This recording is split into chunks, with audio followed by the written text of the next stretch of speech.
Hello and welcome to my channel. என் பேர் உமா. நம்ம இந்த வீடியோவில் ஹிந்தி லெட்டர்ஸை எப்படி ப்ரனவுன்ஸ் பண்ணுறது அப்படிங்கிறத பார்க்கலாம். ஹிந்தி லெட்டர்ஸ் அதாவது கம்ப்ளீட்டாக சேர்ந்தா ஹிந்தி ஆல்ஃபபெட்டை ஹிந்தியில் ஹிந்தி வர்ணமாலா அப்படின்னு சொல்லுவாங்க. ஹிந்தி வர்ணமாலா அதை நான் ஹிந்திலையும் எழுதியிருக்கேன். இப்போ இந்த ஹிந்தி வர்ணமாலாவில் வாவல்ஸ் அப்படிங்கிறத ஸ்வர் அப்படிம்பாங்க. கான்சனன்ஸை வியஞ்சன் அப்படின்னு சொல்லுவாங்க. வியஞ்சன்னா consonants. So swar is vowels and vyanjan is consonants. இப்போ நம்ம ஸ்வர்க்கு போகலாம். ஸ்வர் அப்படிங்கிறது உயிரெழுத்து மாதிரியே அடங்கி இருக்கிறது. அதில் ப்ரனன்சியேஷன் ஏதாவது ஒன்று ரெண்டுக்கு கொஞ்சம் மாறி இருக்கலாம். அ ஆ இ ஈ உ ஊ ரி ஏ ஐ ஓ ஔ அங் கடைசியாக ஆ.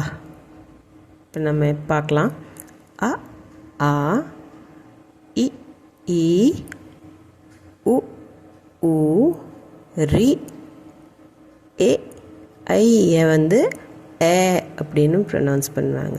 ஓ ஓ ஆ அங் அங் ஆ. இதில் புள்ளிக மட்டும்தான் யூஸ் பண்ணுவாங்க. இப்போ வியஞ்சன் பார்க்கலாம் நம்ம. அதாவது வியஞ்சன்னா கான்சனன்ஸ் இல்லாட்டி மெய்யெழுத்துன்னு கூட சொல்லலாம். இப்போ இதில் கொஞ்சம் ஜாக்கிரதையாக பார்க்கணும். க க க घ ङ च छ ज झ ञ ट ठ ड ढ ण त थ द ध न प फ ब भ म य र ल व श श स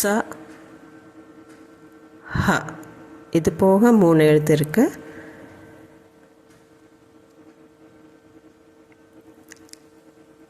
இது க்ஷ த்ர ஷ்ர.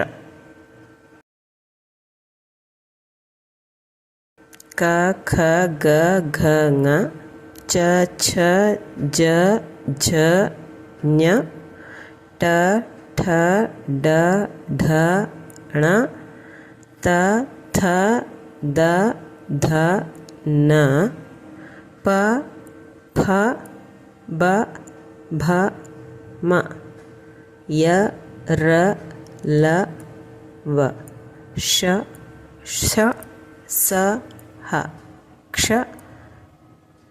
த்ர ஷாவும் ராவும் சேர்ந்து ஷ்ர. அடுத்தது நம்ம பார்க்க போகிறது இந்த க க க க அப்படின்னு நம்ம எழுதுகிறோம். க க க க. காவும் காவும் நம்ம கன்ஃபியூஸ் பண்ணிக்கக்கூடாது. க இப்போ நான் இது கா வந்து கானான்னு எழுதுறேன். ஓகே, கானா அப்படின்னா KANA அப்படின்னு நீங்கள் எழுதிக்கலாம். இது வந்து கானா,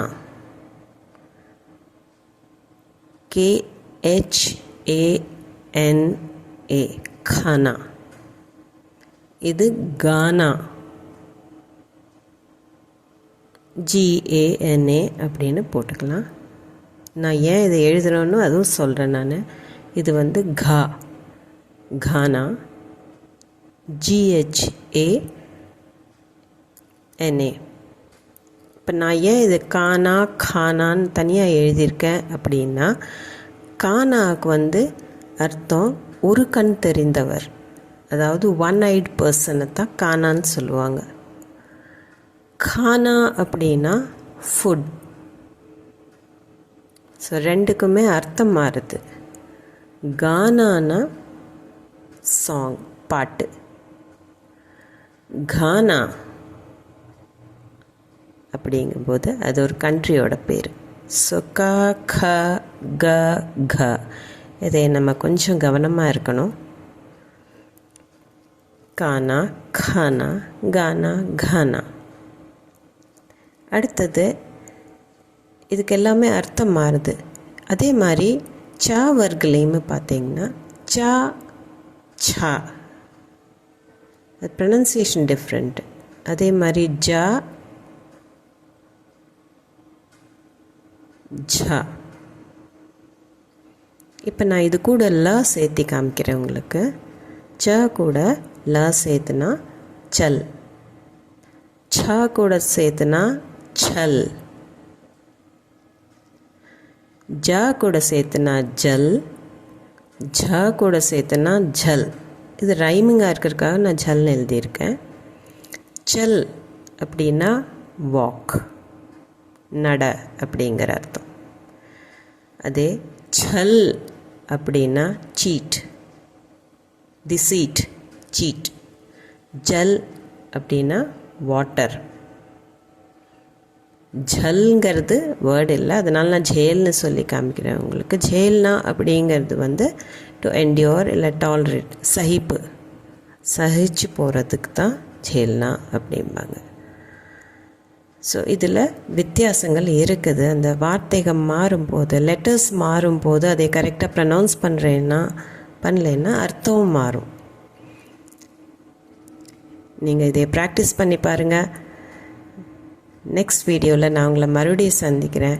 ஐ ஹோப் இந்த வீடியோ கொஞ்சம் கிளியராக இருந்திருக்கும். நீங்கள் ப்ராக்டிஸ் பண்ணிகிட்டே இருங்க. And don't forget to like and subscribe if you like this video. Thanks for watching.